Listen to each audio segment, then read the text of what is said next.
Down quietly. No. Let's get to class. Get to class. Here. Yes, see you all later. Third period. Let's go. Getting to teach at the middle school that I attended as a student has been a full circle moment for me. Now that I am back in the classroom and get to work with some of my past teachers, I have a completely different perspective on what's happening to public schools.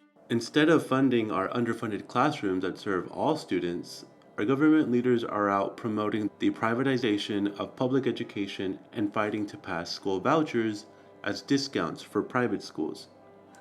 I had no idea this was happening, but it has been for a while now. I'd like you to meet Ale. She was my 7th grade English teacher and now my mentor and coworker. She's been teaching for 14 years and is very passionate about public education. She can help paint a clearer picture of what it's like teaching in Texas. I am all for parents having choices. I am all for it. And honestly, as my school board knows, because I pop up with regularity, I'm the first to stand up and criticize if we in the schools are not meeting the needs of students. I think that we should be held to a high standard. I think parents should be involved. And I absolutely believe that it's not just people's right, but their responsibility to call it out if they feel like their child's school is not meeting their kids' needs. I fully support that. I'm very proud to work in what we call a school of choice, precisely because absolutely kids learn in many, many different ways. There are as many different school cultures as there are kids' personalities. I think those programs are fantastic.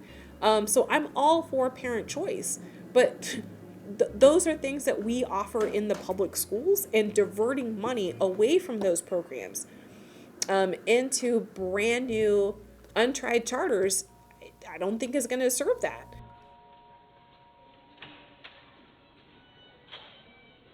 The school voucher system. I'm not the math teacher, but you can see that this just kind of doesn't add up. Both in terms of the tuition dollars and in terms of seats.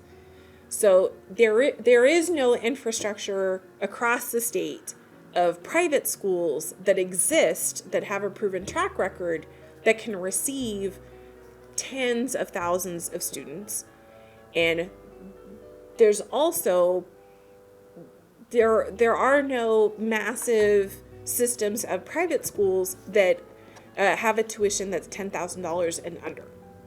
The amount that we pay per student spending, Texas, it's around $6,100. Just as a comparison, in the state of Massachusetts, it's about $19,000. So we're way at the bottom end of the scale when it comes to how much we spend per student. The amount that the governor wants to give parents so that their student will leave the public school and go to private school is about $10,000. In the city where you and I live, the two biggest private schools, their tuition every year is about $26,000. And also, all of those private schools can just turn you away at the door. Just flat out.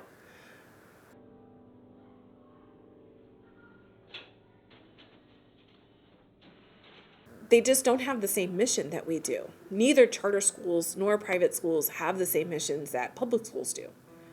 So we serve everybody. That is one of the great innovations that the U.S. has given to the rest of the world, the idea that everybody, so that means students with disabilities, students of every single race, color, creed, religion, has a legal right to an education. We accept them and we welcome them. We are also held to certain standards by the state of Texas. Private schools and charter schools are not held to those standards. They don't have a publicly elected school board. So it's just a totally different mission. It's a totally different set of circumstances.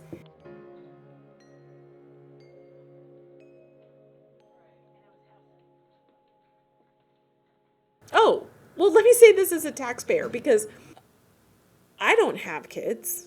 I own my house. I pay a mortgage, I have property taxes. I'm very, very happy to pay property taxes that go towards the public schools. Happy to do it. I'm happy to do it because I'm a teacher and I see where those funds go.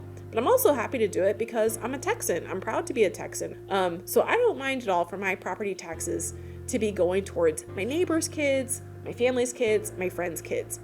It does bother me for my tax money not to be going to the public school, not to be going to my neighbors' kids or my family kids, that my tax dollars are going towards my wealthier neighbors to be sending their kids to private schools. I don't think that that's fair. I think that's a bridge too far for me as a taxpayer. I don't begrudge you the choice of sending your child to private school. I think that that is wonderful. That's not why I pay taxes. So there's that.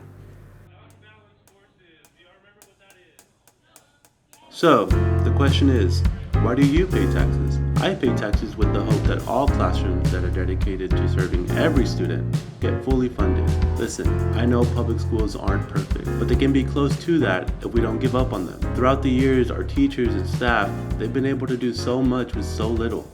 Just imagine the great things that we all can do with the proper funding.